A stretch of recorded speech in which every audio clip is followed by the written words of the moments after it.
Hi, Anita. How are you? Hi Adil. Yeah, I'm good. How are you? Yes, very well, thank you. Thanks. So, welcome everyone to episode 2 of Get It Right in Black and White. Um, I'm just so pumped to do this. So, we've got Adil here, we've got Nita here, some others may join. But in the meantime, we can start.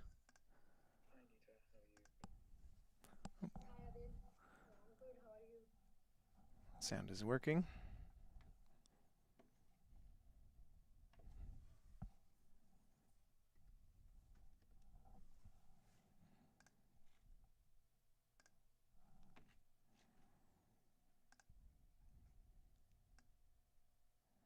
So, I need to share my screen.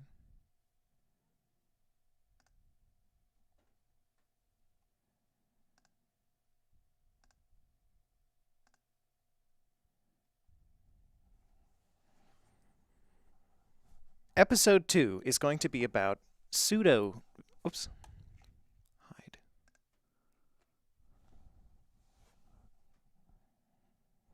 Episode 2 is going to be about pseudo-visualizations. What that means is we're going to use basic SVG shapes to approximate visualizations. And this will make sure that, we really grok the fundamental shapes that go into making visualizations.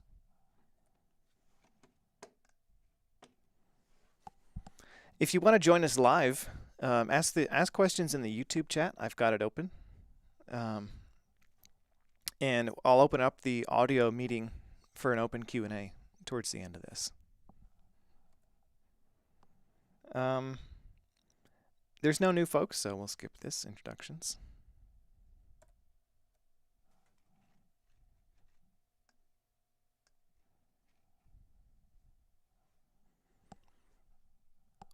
What we'll cover today, and this is aspirational, I may not get to all of these, but I am going to review the exercise submissions from last week. We got some really good ones. Removing the default margins and scroll bars that appear on an HTML page.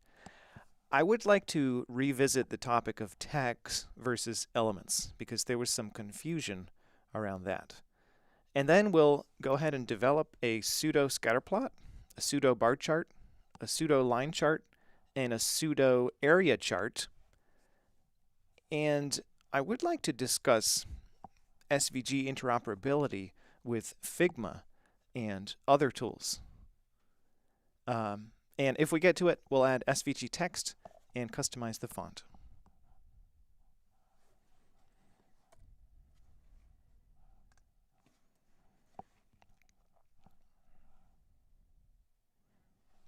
Before we get into all of that, I just want to reflect on what we've gotten into so far. It's been HTML, which is comprised of SVG, CSS, and JavaScript. And we have delved into SVG a little bit more. So within that SVG concept, we're looking at circles, lines, and paths.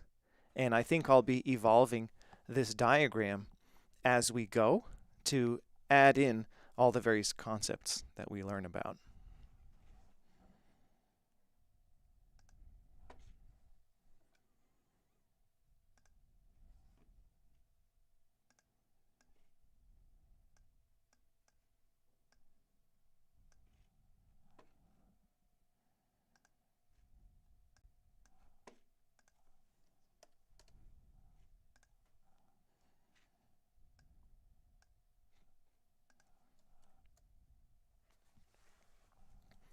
Let's review the submissions from last week.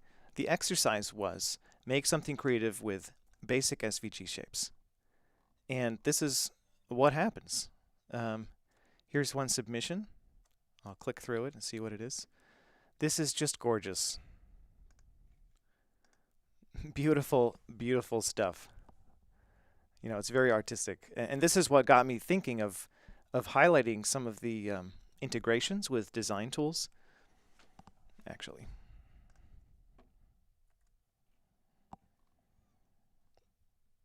And I want to point out, if you put the link on its own line, it will unfurl like this. Get a little preview in here.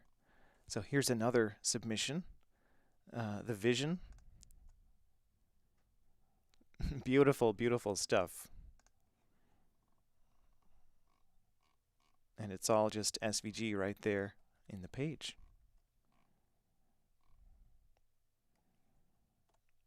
Oh, here Nita did one with transitions. Actually, now that I'm here, Nita, would you mind just describing the transitions that are happening here?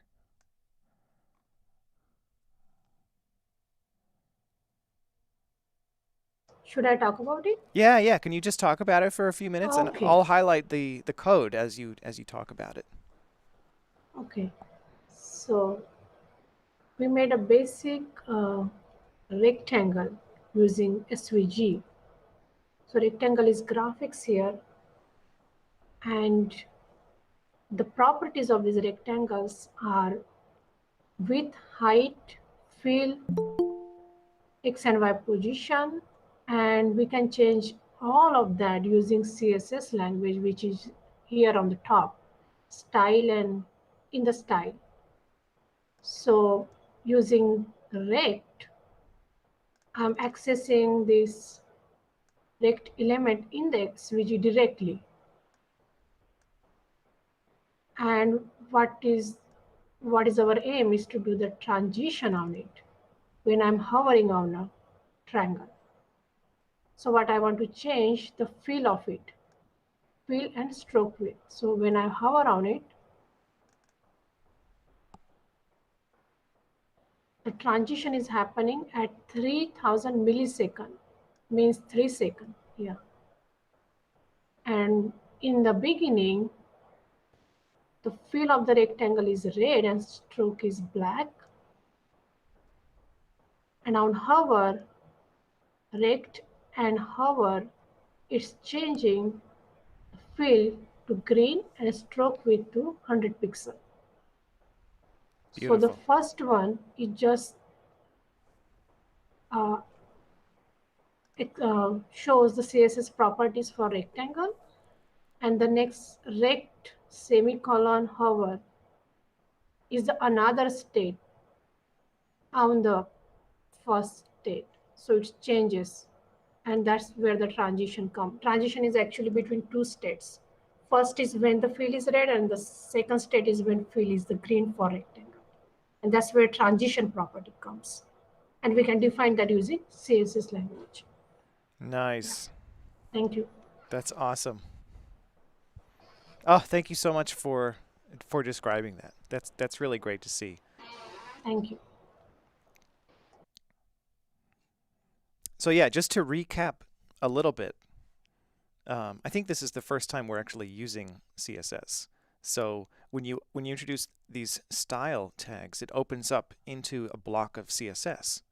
And then these are the CSS selectors.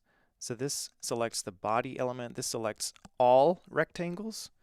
And this one, :hover, it says, okay, apply these styles when the thing is hovered over. And so that is cool by itself. And then, when you add this transition, this is one way to animate things with SVG and CSS.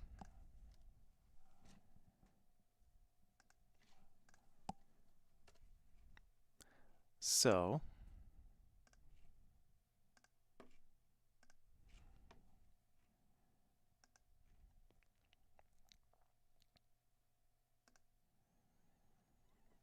I see that Wasim has joined us. Welcome, Wasim. Would you care to take a moment to introduce yourself?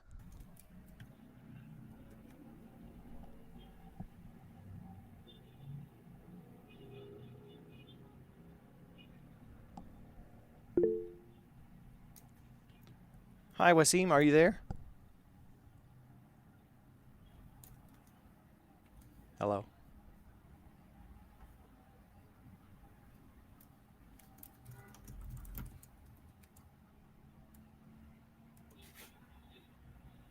Hi, Wasim. Would you like to introduce yourself? Can you hear me?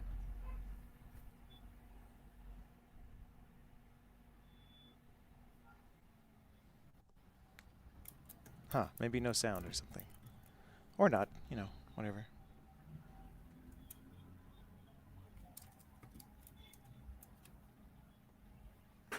Wasim, can you hear me? Hello?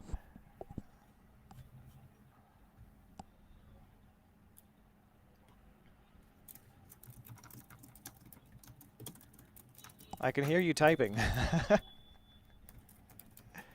You're live on YouTube. Yes, I know. I'm live on YouTube. Yeah, the idea is welcome.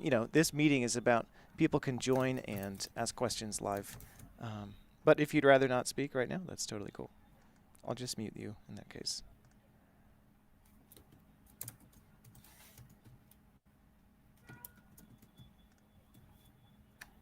Oh, the muting is not working.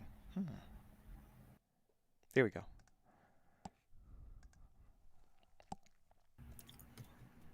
Hello? Oh, hello. Hi, Wasim. Can you hear me?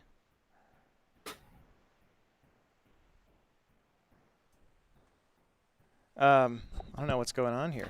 Maybe you can't hear. I just wanted to, give you an opportunity to introduce yourself. Hello, can you hear me? Yes, can you hear me? Can you hear me? Hello?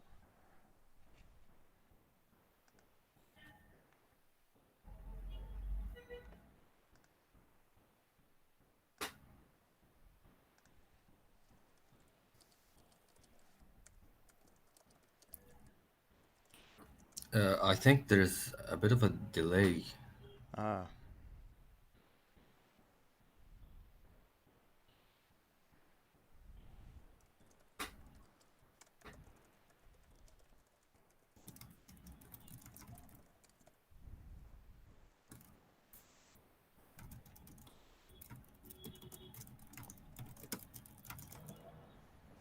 Okay, so let's move on.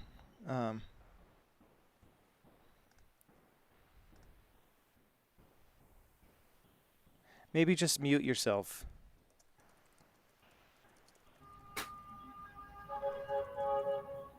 I'm not able to mute you right now, which is weird.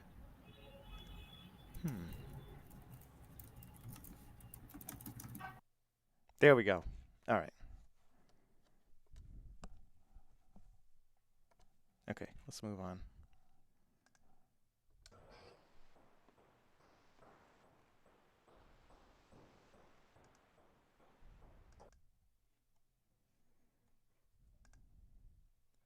Right, so we were going through these episode 1 submissions. So, yeah, great one by Nita. This one is really incredible. I was just blown away by this. I mean, look at this. This is just so beautiful.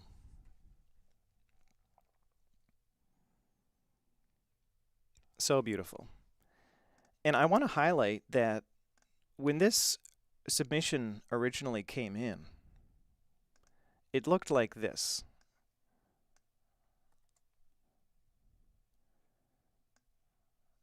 And I immediately noticed that there's the default margin that appears with HTML. See on the upper left corner, there's a default margin of some amount of pixels. And then there are scroll bars here.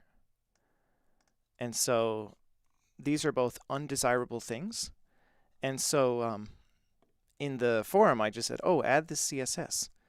And I want to just discuss this CSS a little bit because it's very useful for pretty much anything that you do where there's a full screen SVG.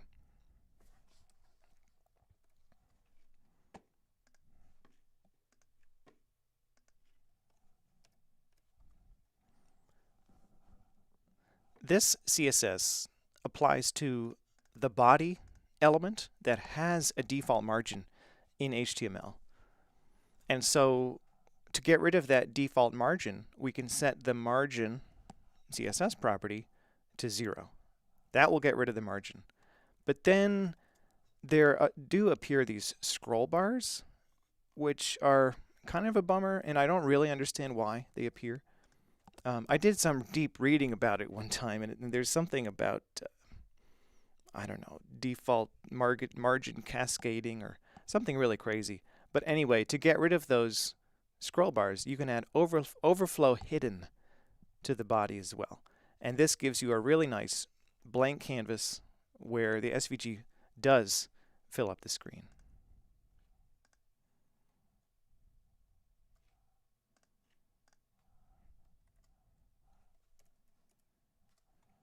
All right, really good stuff.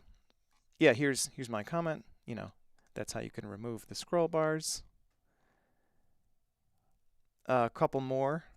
Here's one with some circles. It almost looks like a record. Very cool. Oh, yeah, and you can set the height of things in VizHub. So I noticed with this one, it's actually larger than the page. There's this scroll bar. So you could get rid of the scroll bar. Or another thing that you could do is change the height. There's an option here to set the height. I just wanted to make sure everybody is aware of this. So yeah, you can use that to change the aspect ratio of the viz.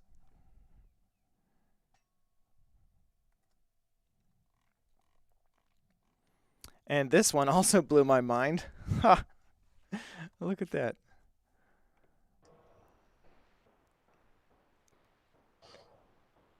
Took my avatar with GIMP and you know, exported the paths to SVG. Pretty wild. So this path is exported from some other software.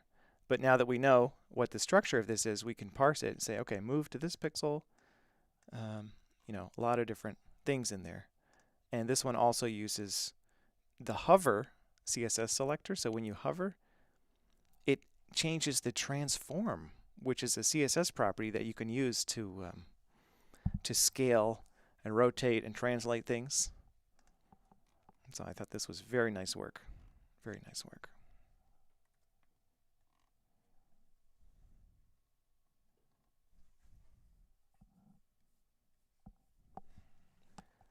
Here's a flag of Seychelles.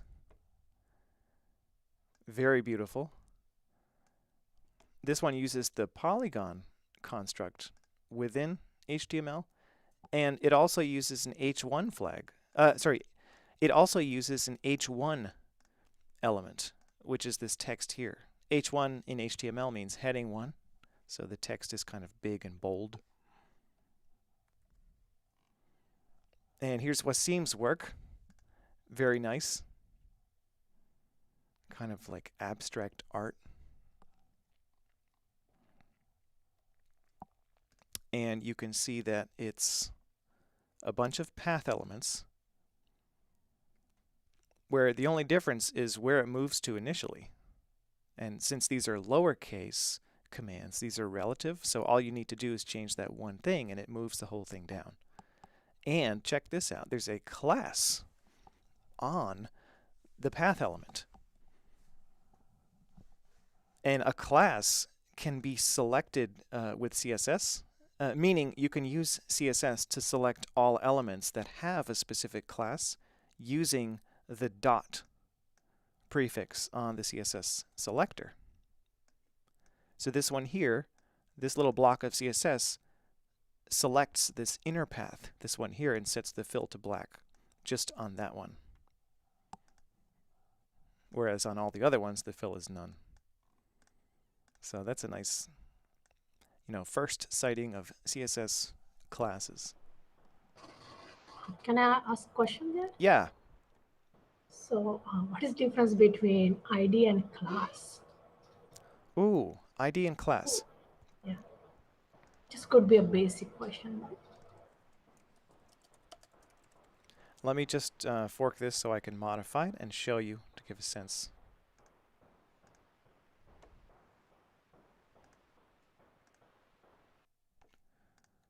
So the question is about ID versus class.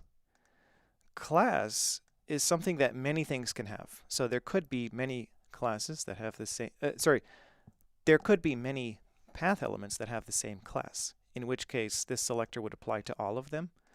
There's also a construct called ID, and if you use ID, see how now it's broken, it didn't select. If you use ID, then the prefix on the CSS selector is a hash symbol. So now that should work. Oops, I misspelled ID as IN.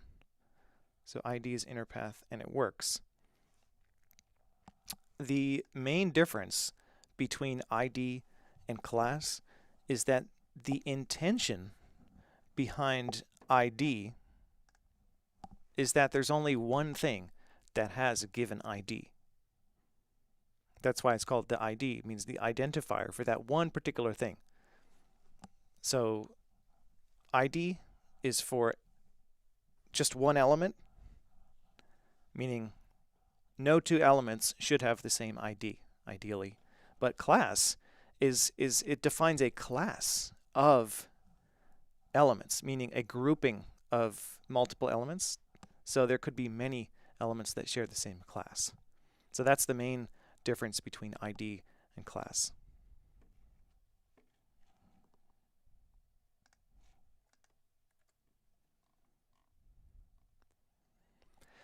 So going through the submissions and questions here, Nita asked a question about SVG. It says SVG is an XML-based markup language for describing two-dimensional vector graphics. As such, it is text-based, and so on. And so the question is SVG a graphics language similar to HTML and XML? Yes. Yes, it is. SVG, in fact, stands on its own as an image format. And so, in a sense, it's not strictly within HTML. SVG exists as a standard for defining images outside of HTML,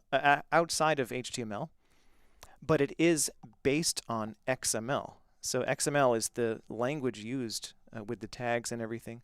That's the language used inside of SVG images. So I hope that answers the question. Is that clear enough?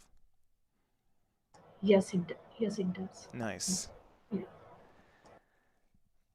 And is everything inside SVG tags text data? Well, this comes to the point of the distinction between the document and the DOM. And I put together a little slide about this.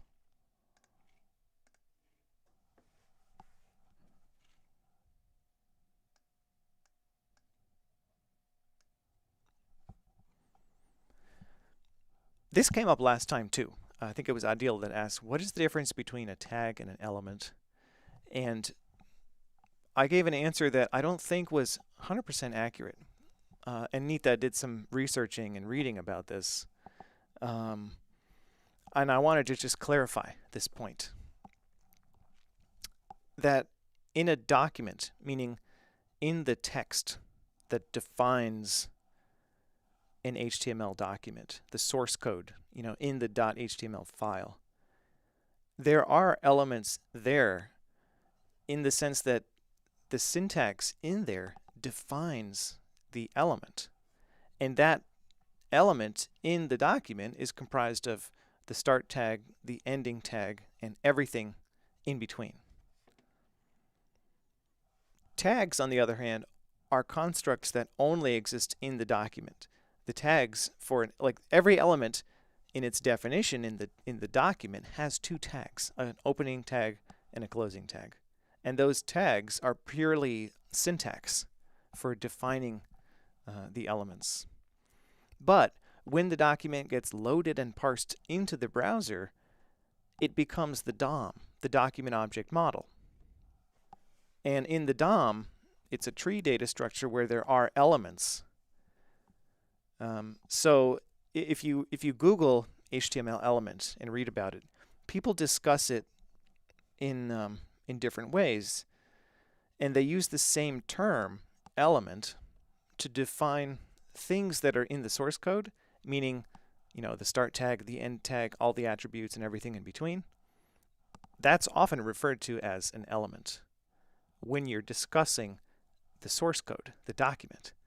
But there's a distinction between an element in the source code and an element in the living, breathing DOM.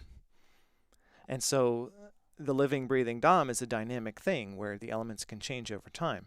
But the element in the document is a one-time thing, like it's fixed when you load the page. So I just wanted to discuss about this a little bit. I hope it clears up any confusion around this. Any remaining questions about this? Will we be talking about DOM in the future? Because we did not talk about it yet. Oh yeah, we'll be using the DOM quite a bit. And I think we did talk about it a little bit. Oops.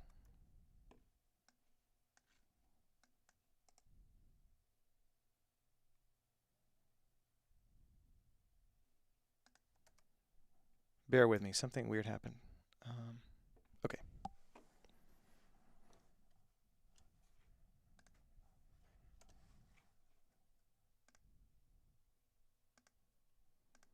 Yeah, so if we look at anything in VizHub, I just want to clarify this with some grounding.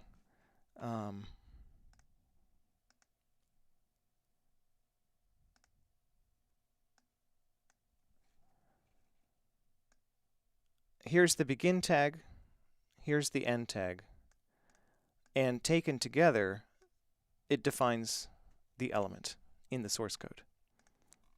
Similarly, here's this SVG. All this stuff that I've selected defines this SVG element, and there are elements nested within this. But this is the source code, this is the document. But when it runs in the browser, you can right-click it and say inspect. And that gives you this Chrome DevTools, which is a window into the DOM, not the document, not the source code. And so in this sense, we have touched the DOM by using the Chrome DevTools. And like I said last time, you can manipulate these things, these attributes in here, and it will update. And see, look at that. It actually transitions. So if I set the width to be 400, it transitions because there's a CSS transition applied to it. But what I'm doing here is manipulating the DOM by using the Chrome DevTools. And in the future, we're going to use JavaScript to manipulate the DOM. Yeah, but we're not quite there yet.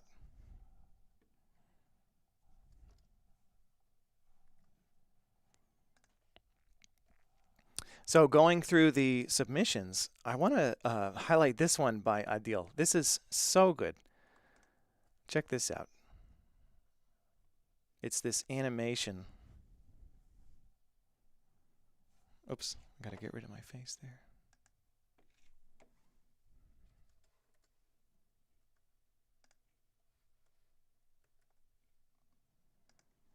Yeah, check this out. It's this really beautiful animation with the sun setting and the colors changing.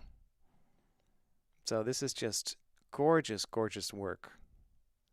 And Adil is live with us now. And I was hoping we could dive into this a little bit because there are a couple of new constructs used in here, like gradients and animate tags. So Adil, would you like to sort of narrate what's going on here and also describe how you came to create this? Sure. This was a really fun exercise. I thought of there was the idea of the sun rising and setting, and automatically thinking how would that affect the surroundings as well. So we have to begin with, I created the sky element as a rectangle.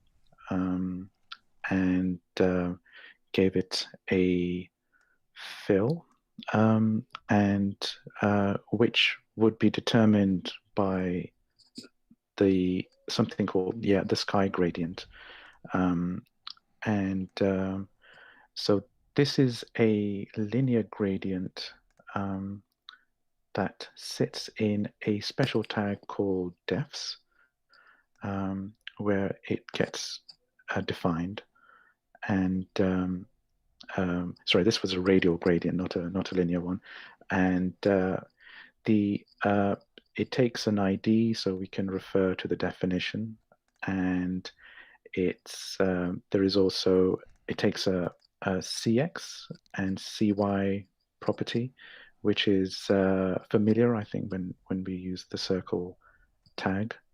And what these do is similarly, they define the circle for that gradient, and that the perimeter of that circle can be have a gradient or a color attached to it. So yeah, this was really this was the first time I'd really come across the animate and gradient APIs of SVG. So I just want to make sure I understand, and just to explain everything, if you change CX to 0, see how the gradient is sort of emanating from this side, and 50% puts it in the middle, and likewise with CY, if you put it to 0, it's emanating from the top. Very, very nice. And I didn't actually know that percentages are the unit here. So I'm learning things as we go. So yeah, I just wanted to tweak those. But yeah, continue, please.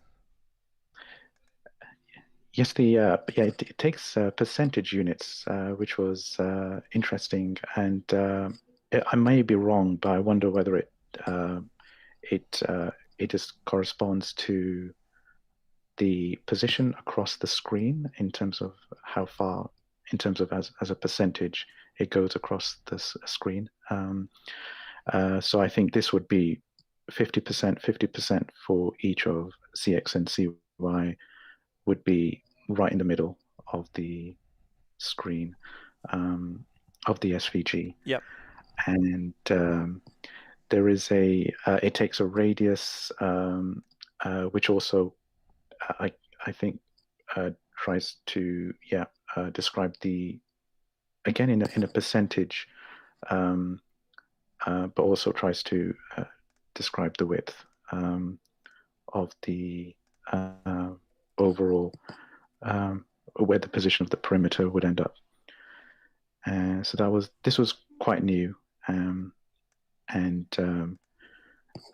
I think I think we, after experimenting just like that with the various numbers, I settled on 75, and then but yeah, I was experimenting exactly in that way just to get an idea of what that radius really meant. Nice.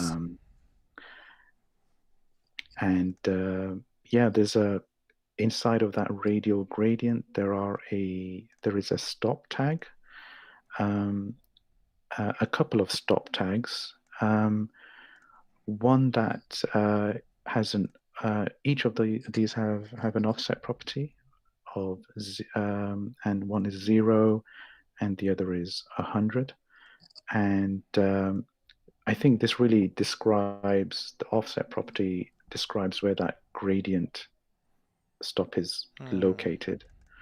And so I think for a radial gradient, it will be the distance from the center to the edges of the circle. Yes, again, I was experimenting exactly like that, just to see how the numbers would translate into different colors across the screen. Nice. So that was just and then there was a little so there was a radial gradient used for the sky backdrop, and then 2 linear gradients used for the 2 landscapes in the foreground. And actually, before we go on, what is this Q? Is this what makes it curvy?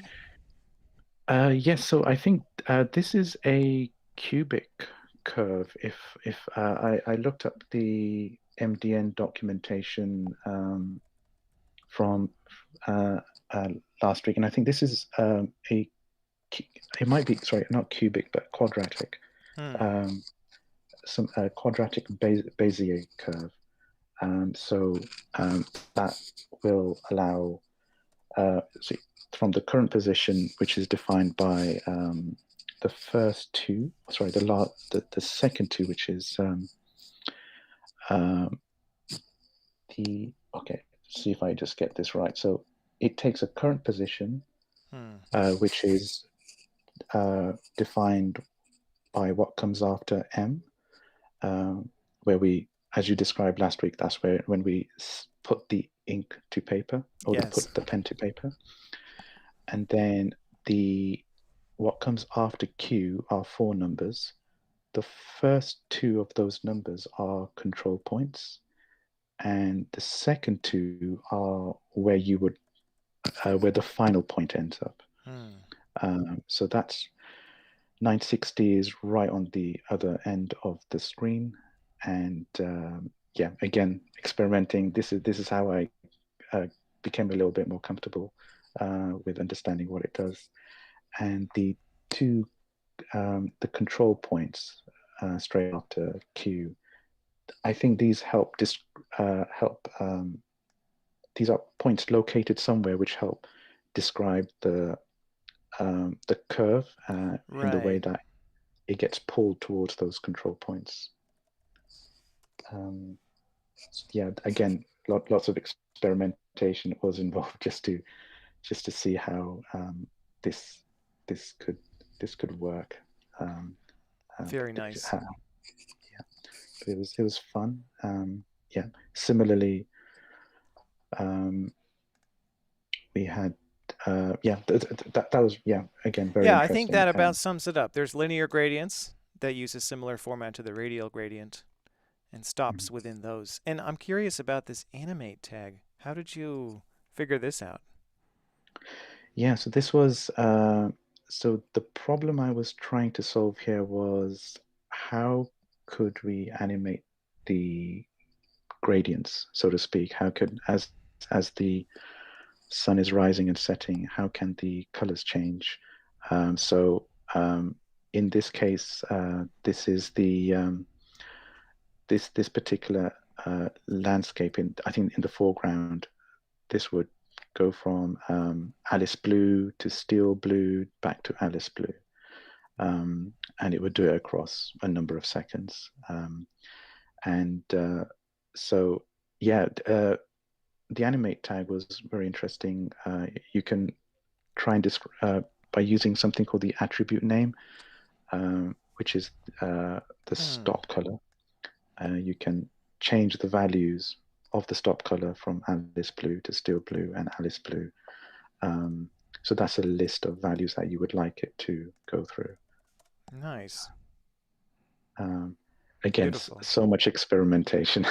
Yes. Really to help understand what was really what was going on. This is really great, Adil. Thank you so much. It was fun. Thank you.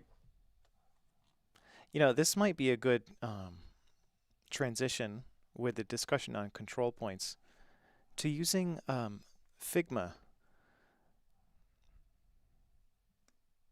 So Figma, let me see, get this.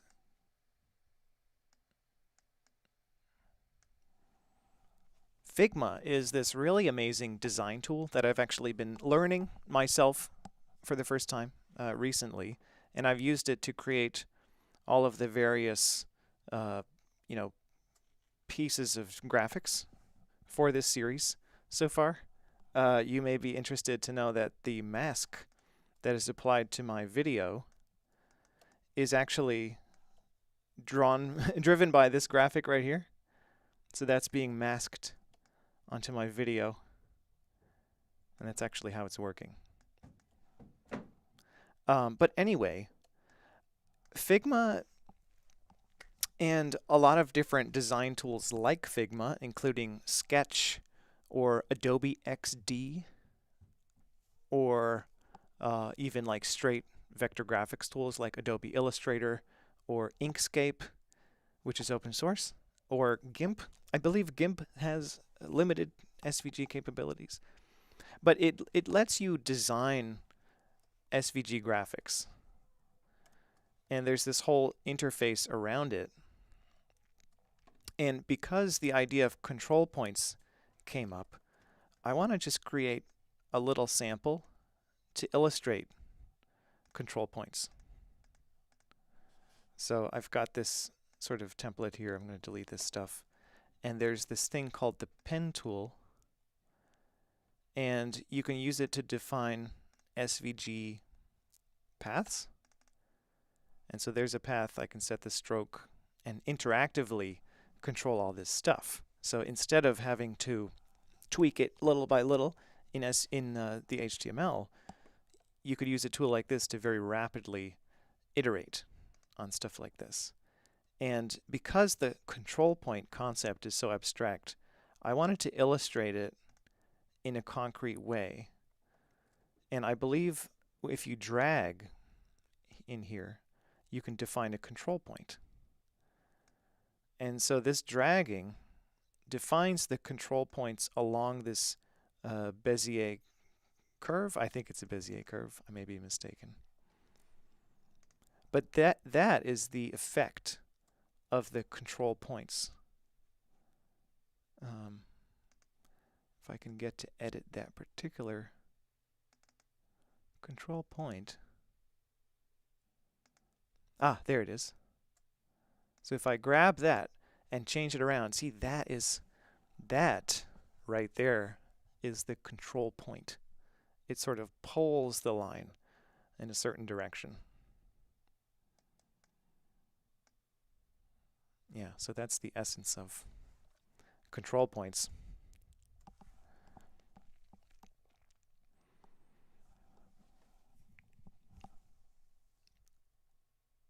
All right, I think we're about halfway through, and some feedback from last time was, let's take a 5-minute break. About halfway through. So I think that's what I'll do. 90 minutes, I realize is a long time, so I'll take a quick break, and I'll be back in 5 minutes. See you soon.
All right, I'm back.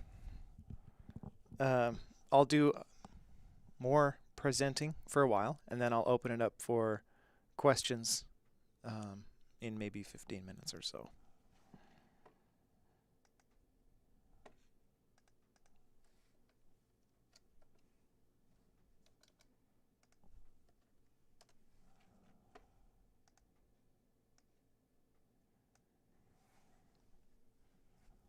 One thing I wanted to do today was pseudo-visualizations.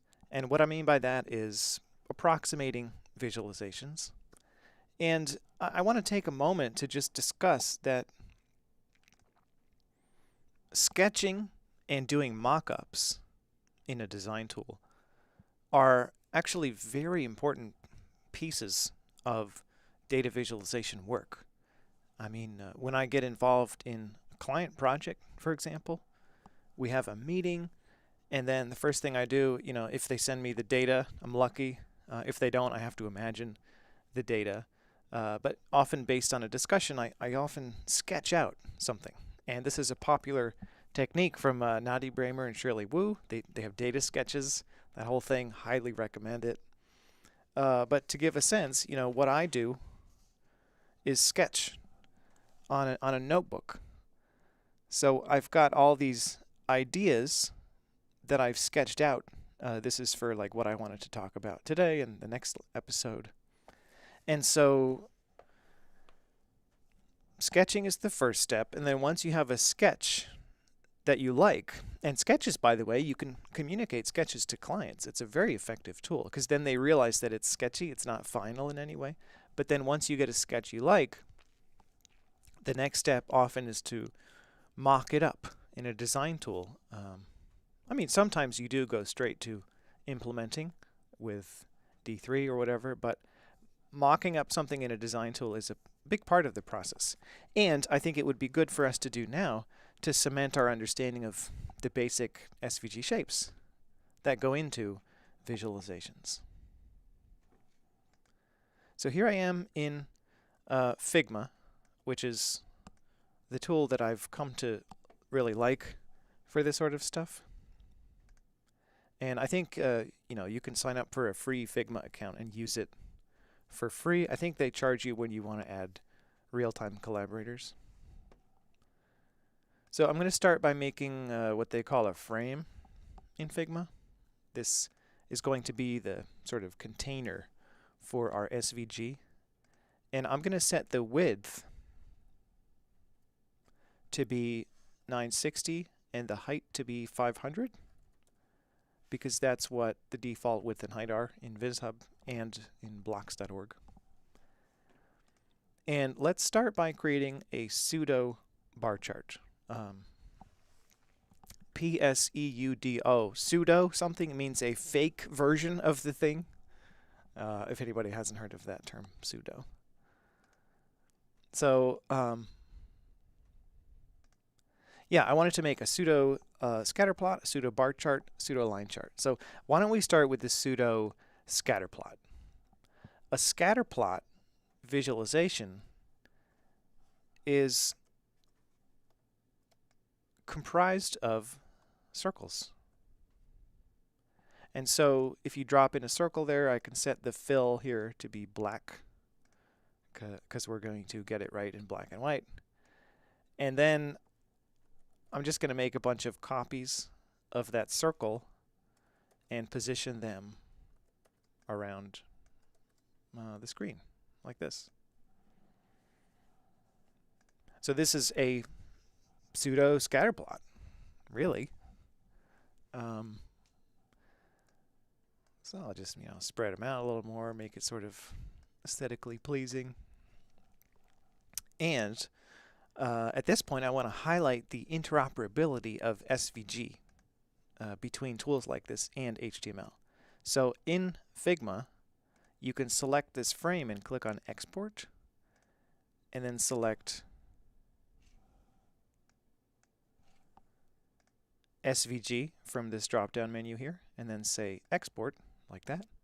And then you get a .svg file that you can open up in Chrome, and then you can say view page source, and here you have the SVG text, which you can then copy into VizHub. So I'm going to go into VizHub and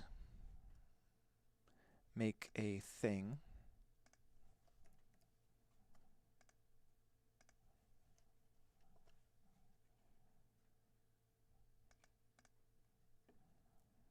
Oops.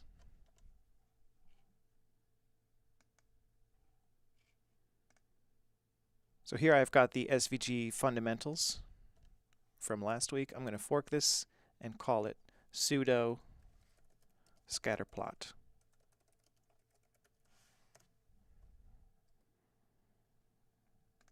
So I'll clear out the README. I'll actually say an approximation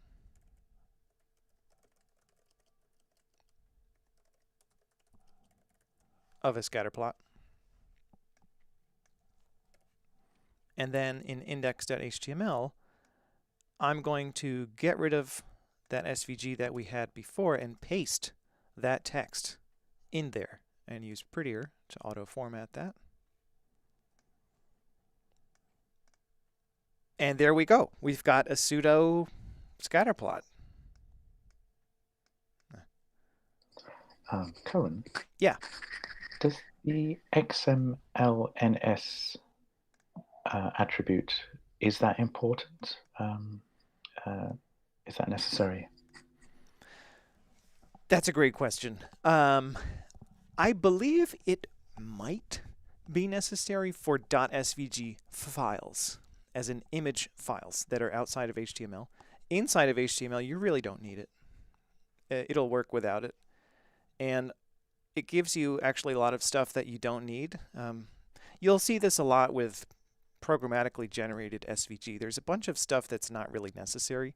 So we could clean up this SVG. Like the view box is something that you can use to control the relationship between the actual pixels and like the pixels that you use, the coordinate space that you use to define the shapes. It helps with controlling the aspect ratio. There's some tricks you can do with the view box, but I'm going to delete it because it's not strictly required. And also fill of none on the SVG, that's not required either. And also fill equals black. I'm going to use Vim mode here to delete all of these at once. You don't need the fill equals black because the fill is black by default on all SVG shapes. And this one is suffering from the default margins and the scroll bars issue. So I'm going to just add that style back in to remove the margin. I'm going to select the body element and say margin is 0. See, that moved it up just a little bit. And then overflow is hidden. Okay, that looks decent. So there we go, a pseudo scatterplot. Let's do also a pseudo bar chart. I'm going to go back to Figma here.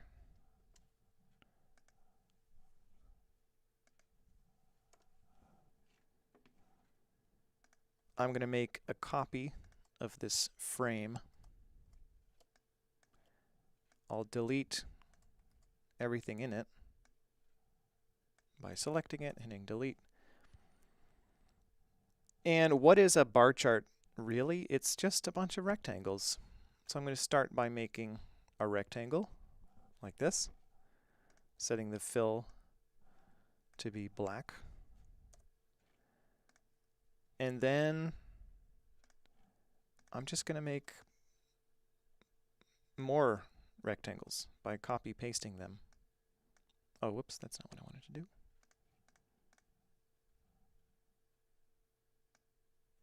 Oh, there's something strange going on.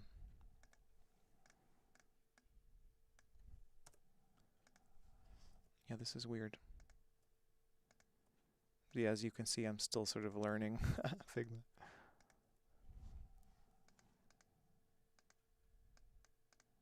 Oh, somehow I ended up inside the pen tool. Okay, we can create rectangles. Can you give me access to the file? Oh, sure. Yeah, Figma has real-time collaborations, so I can add you. Can edit. It's an invite.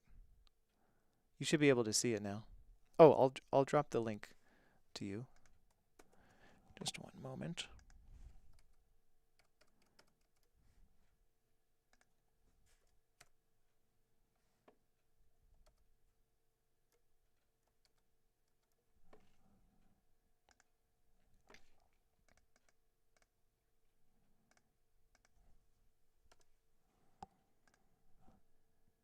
Right, so making this pseudo bar chart, we can just change the fill of this rectangle to be black. And then I will copy this rectangle, move it over, and make it a little smaller. And then do the same thing again. And Figma has this really nice thing where it will sort of snap to proportions that make sense. So like the spacing is now the same, 39 pixels between all of these. And I think I'll make one more. Make it a little smaller. And then I could select all of these and then drag them in. Yeah, Figma has these really cool features where you can move things around all at once, like this. See, this here is a bar chart with no padding. The term is padding between the bars. And when you move them to be spaced out like this, that's introducing some padding between the bars. But anyway, now we have our pseudo bar chart. I'm going to export this as SVG, open it up, view the source, and I'm just going to copy the inside of the SVG because we already have an SVG sort of container in VizHub. Then I'll go back to VizHub here, and I'll fork this, and I'll call it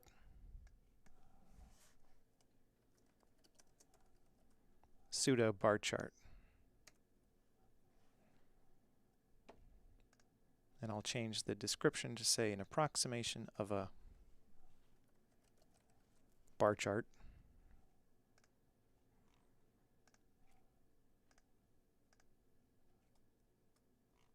And then in the source, I'm going to just delete the stuff in the SVG and paste whatever came out of Figma. And there we have it. There we have a pseudo bar chart. And again, there's some unnecessary stuff. There's a white background rectangle that we don't need because the background is already white. We don't need to fill all of these with black because black is the default fill. And if I run prettier again, it nicely formats itself. So there we have a pseudo bar chart, the essence of a bar chart right here. And I want to point out one thing here, because this point trips up people later on when you end up coding with D3. You might think that you can just change the height of the bars and it'll lay out like this, but that's actually not the case. Look at the y coordinates. I mean, if the y coordinate is the same and we just vary the height, you end up with this inverted bar chart. And this is because in SVG, the coordinate space of the y coordinate, it goes from top to bottom, meaning a y of 0 is at the top, which is again a confusing point. And so what you have to do, you do have to change the height of the bars, but you also need to change the y coordinates of the bars to be the y coordinate of the bottom minus the change in height relative to the biggest bar. And so we'll express all that in code later, but I just want to sort of foreshadow that element, that aspect of bar charts.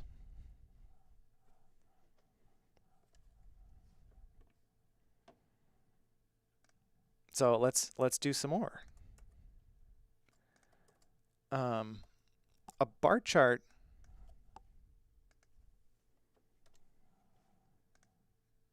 can also go the other way, meaning instead of being the bars going from left to right and vertical like this, you could have a bar like this and then have several bars that are going down the page like this. This format often makes more sense, mainly because you can position labels to the left of it, and the text of the labels is not sideways. And that's a great lead into text. We can say like, okay, this is bar A, and I can change the size of it.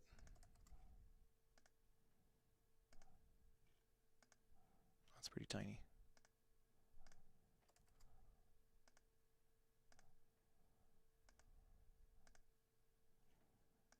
Yeah, so there's like bar A, and this would be like bar B. And these would be replaced with, actual labels in real data viz, but these are pseudo visualizations, so it's just A, B, C, D for now. And the font here I've selected as ShareTech. This is sort of the font that I'll be using throughout the series. In Figma, you can quickly preview different fonts, and I think most of these are available with Google Fonts. But anyway, ShareTech is what it'll be. And then I'll just, adjust this to be pleasing to the eye. And let's export this one as well. Export frame 8. I'll view the source. Copy this stuff. Oh, that's odd. The path has ended up as text. Rather, the text has ended up as paths. I guess that makes sense, so that you can preserve the font. But this is a great opportunity, actually, to introduce fonts in code. So what I'll do is I'll fork this one, pseudo horizontal bar chart,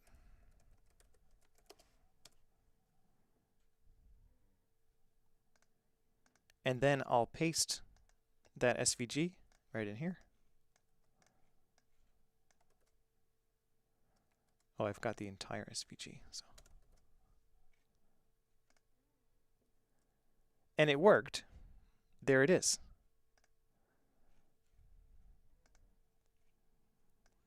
But if you want to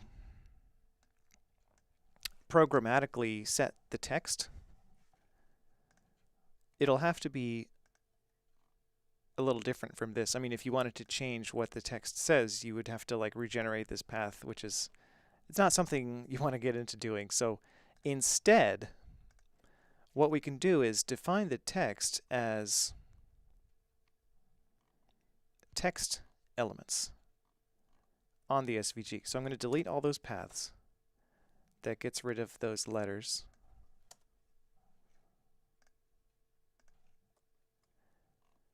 And then we can add a text element. So begin text, end text, and this is going to say A. And I want to put it right next to this particular rectangle, so I'm going to inspect it to see what the X and Y coordinates are. So X is 122, And with text elements, you can have X and Y. So I'll say X is 122 just as a starting point, and Y equals 27.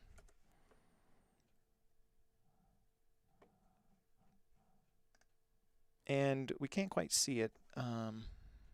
What if I say X is 100? I'm not seeing it. Do you have a question? X could be little less, I think, then we can see it. There it is. So it is there. It's there. It's just not getting shown. Maybe I need to say explicitly fill is black. There it is. So we've got a little A.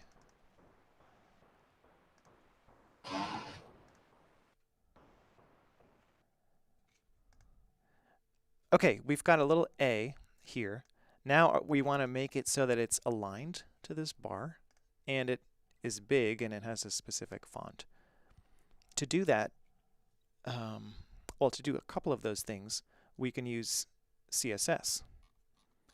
So we've got this style tag here. We can say select all text elements within the SVG and say font size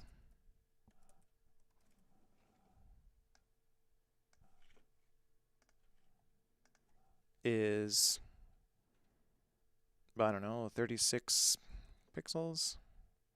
You just have to sort of tweak it. 150. Okay, maybe 120. Or actually, what was it in Figma?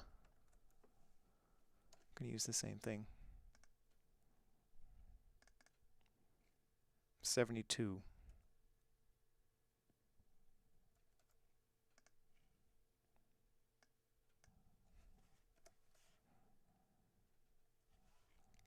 Okay, now what we want to do is center it. So to do that, I can just tweak the X and the Y. So let's say X is 90 or 70, and Y should be a little bigger, maybe 40. How about 80? Getting there. 90. 100. That looks about right. And to move it over to the left, I'll make it maybe X is 60. How about 50?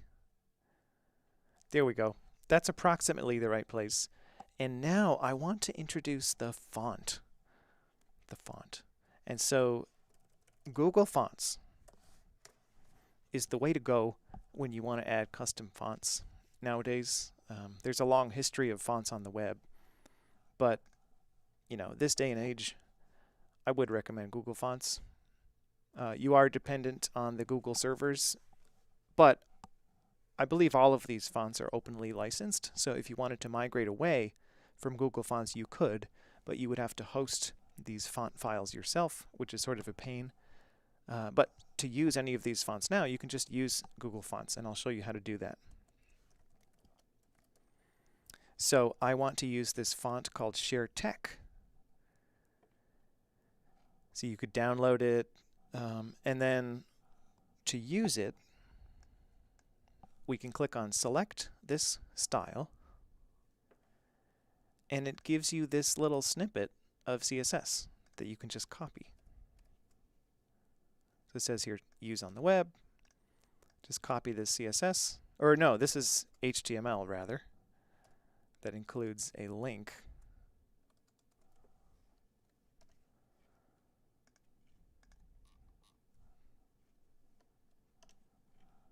So in VizHub, I can just paste that right there.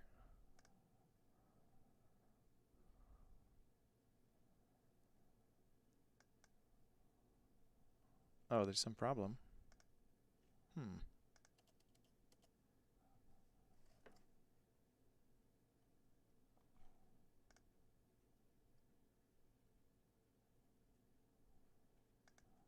Looks like I've got a syntax error somewhere. Does it require a closing tag for the link tag? You know, I think link is one of those things that does not actually require a closing tag. And see, if I get rid of it, the syntax error is still there. Unexpected character at line 55.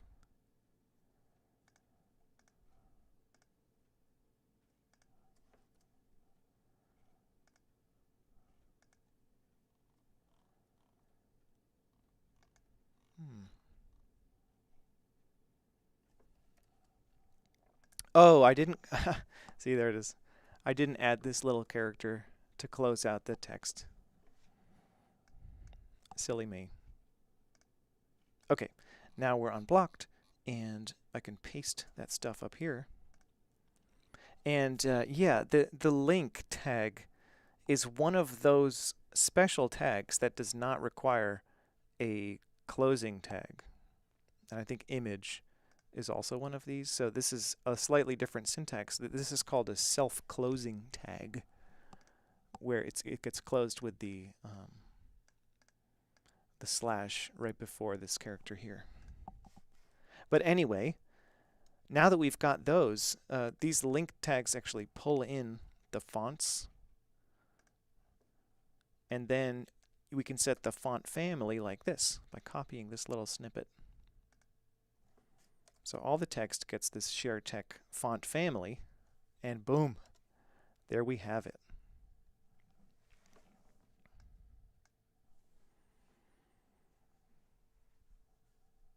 All right, so we've got a pseudo bar chart here. We can fill in these labels just by copying this text. I'll make a couple copies of that and move them. I have a question. Yeah, sure. Is the CSS accessing the DOM or just the document? Oh, yeah, that's a great question. Is the CSS accessing the DOM? Well, it's like the browser is this engine. You could think of it as an engine that takes all of these things as input and works with everything. And so I'm just going to mute you because there's some sound coming. So yeah, it's a great question. Does CSS manipulate the DOM? Not really. It's almost like a layer on top of the DOM. But it depends on the DOM for sure. So it's not strictly modifying the DOM. It's like the DOM is there as one thing, and then the CSS is sort of a layer on top of it that describes to the browser how to present that DOM. And so the dependencies are like the CSS depends on the structure of the DOM to function, but the DOM does not depend on the CSS. So it's really a layer on top of the DOM. So once the DOM is there, the browser says, okay, I've got this DOM. I have to present it. How do I present it? Oh, I have to check all the CSS that's there to just see if there's any properties that apply to these elements before I display them on the screen. And so the browser engine internally says, okay, here I've got this text element. I want to display it. What do I do? Which font do I use? Let me go and consult the CSS. Is there any CSS selector that matches this? If so, does it have a font family associated with it? Oh, here it is. Yes, it does. Therefore, I need to use that font family to present that DOM element.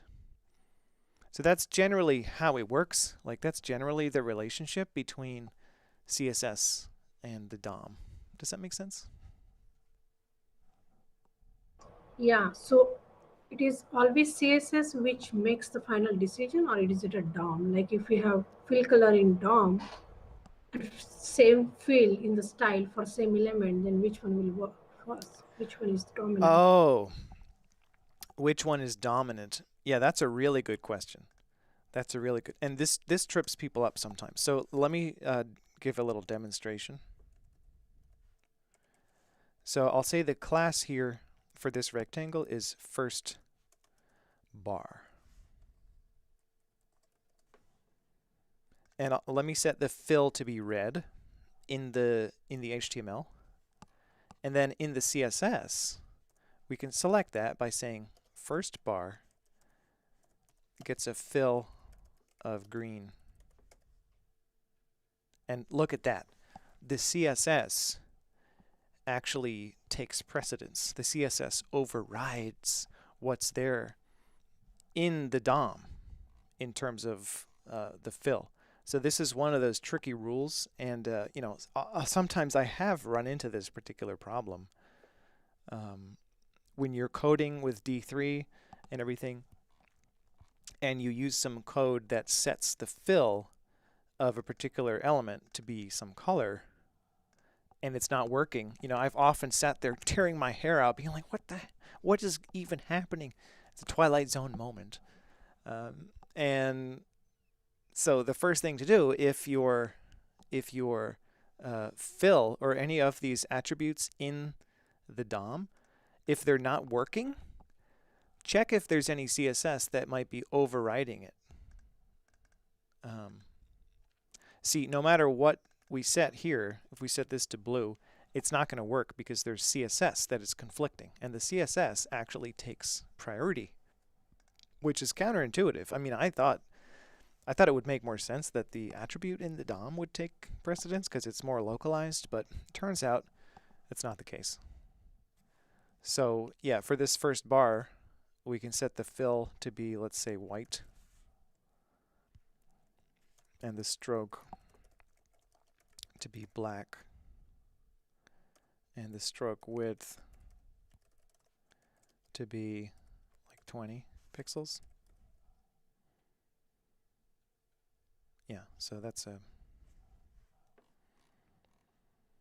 goes to show you that, yeah, CSS overrides what's in the DOM.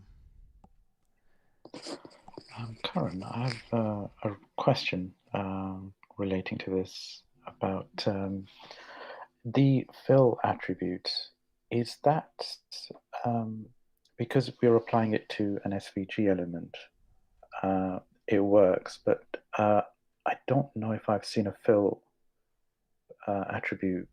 Would that apply to HTML as well? Because I think I've seen other things like background color or but I don't think I've come across a color a fill attribute for. Yeah, that's a great question. I believe it is localized only to SVG. It only makes sense to use it with respect to SVG elements. And to clarify this, like if I were to have this question, this is where I would go, the MDN documentation page for fill. And I think there's this notion of a presentation attribute.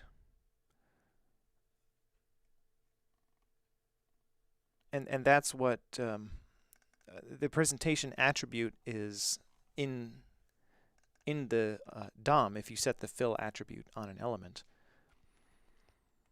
And I recall somewhere in here there was a list of things that could be used as attributes and also as CSS properties, because there are a couple of these. But I don't know offhand what they are. But definitely fill and definitely stroke and stroke width. Yeah, I'm just searching around here. But yeah, to answer your question, fill is only applicable to SVG elements. It doesn't make sense outside of SVG, but there are a lot of properties that do apply outside of SVG. Like transform, I think is very generic. It applies to all HTML elements, not just SVG elements. But yeah, fill and stroke, they could be used as attributes, or they could be used as CSS properties. And if they are used as CSS properties, then they dominate the value from the attribute. Yeah, that's great. Thank you. Awesome. So before we close out today, I do want to also just do one last pseudo visualization, which is a pseudo line chart. Oh, wait, I've already done that. Look at that. So this is a pseudo line chart right here. It's pretty much an SVG path. And on this point,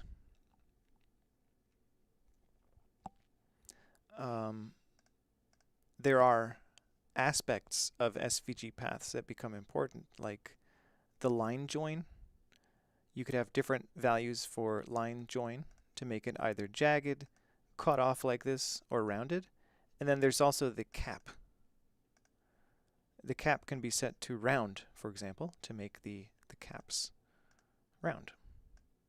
So as a last pseudo visualization, I'll just make this bigger, export this as SVG, view the page source, copy that into VizHub. This is going to be a pseudo line chart.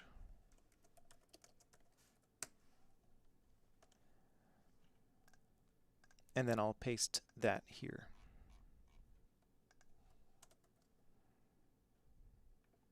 Yeah, so that completes our series on pseudo visualizations. And at this point, I would like to open it up to Q&A on the YouTube channel. So we are going a little over time today, but I think that's okay.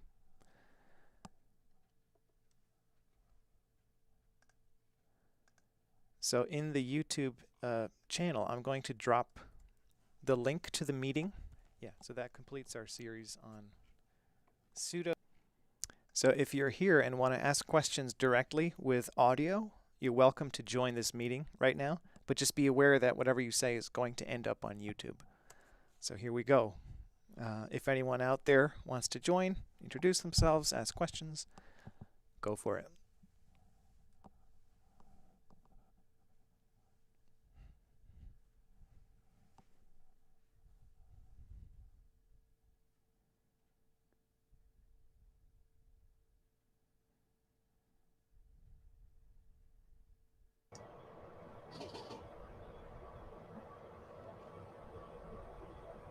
There are questions in QA, YouTube chat. Yeah, I was looking at the YouTube chat. The only thing I see is from Wasim. Isn't the logic with SVG fill different from regular HTML, in which inline styling dominates over the style tag? That's a great question. I don't know if... I mean, we've just looked at how it is with SVG. With SVG, whatever's in the CSS dominates. But with other types of tags, like straight HTML, I'm actually not sure how it is. I can do a little experimentation.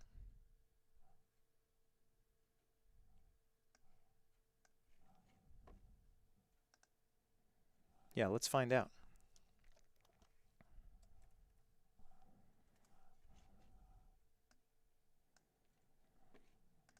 So here's this thing that Nita made that is sort of an exploration of basic HTML elements. There's the H1 element that ends up as this text. There's the P element, which is a paragraph. H2, which is this smaller text here.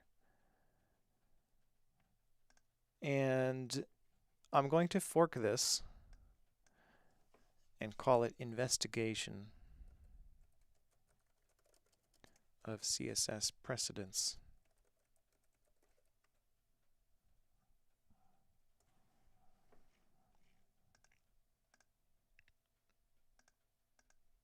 And in here, oh, this is kind of interesting. There's some missing tags, which is another point we should discuss. But to answer the immediate question, I'm going to introduce a style tag. And I'm going to say for H1 elements, let's make them red. Oh, fill. Sorry, not fill, but rather color. Color is the generic HTML CSS property. Okay, so now that's red. How would we make that red otherwise? I'm sort of grasping at straws here. You have to do, can I tell you? Yeah, tell me. You write style as a property in H1 equals to, and everything else goes in the quotes. Yeah. Right, yeah, this is called inline styles, which you can do with SVG too, by the way. Yeah, I believe in straight HTML like this, the color is not something, there is no attribute for color. And so you would do inline styles like this. And so in this case, yeah, I see in the YouTube chat, Milo is saying, yeah, both things are style instructions. That's right, yeah. It is CSS, so this is called inline CSS. And the inline CSS does take precedence over the other CSS, the sort of external non-inline CSS. See, if I get rid of that, it becomes green. But if we put the inline style there, it does take precedence over the other style.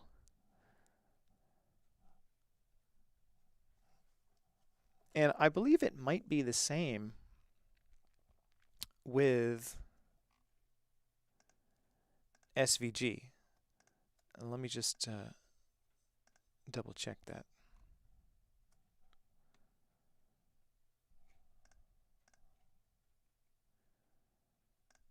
So we've got this pseudo horizontal bar chart.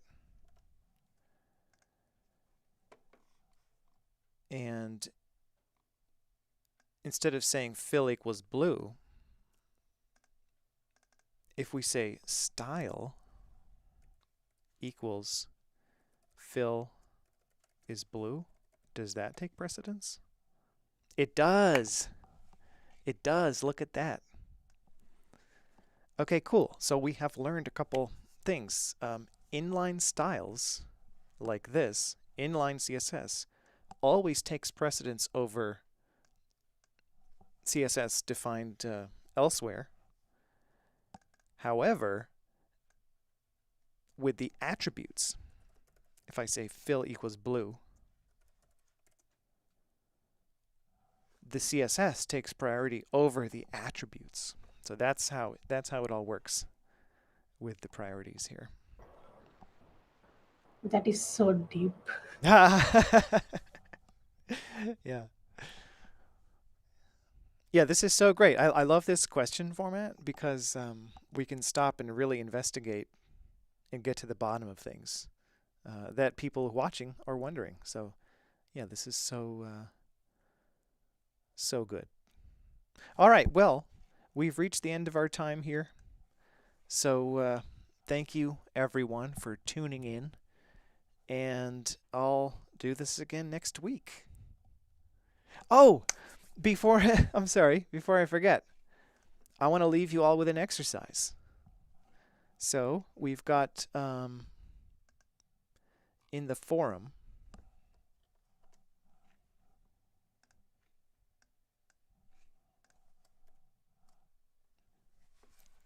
before we go, I want to leave you all with this exercise. In the forum entry for episode 2, here's the exercise. Recreate a pseudo-visualization from one of these visualization taxonomies. And so I invite you to go through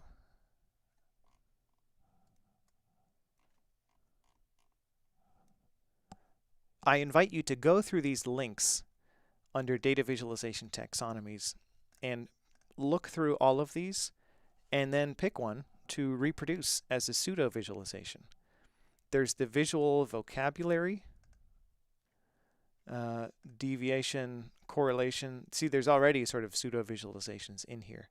These are great taxonomies of visualization types that you can use as a reference to know how to encode certain types of data. And we'll get into all of the logic behind this later on. But for now, you can just see, there are a bunch of pseudo visualizations here in these various taxonomies.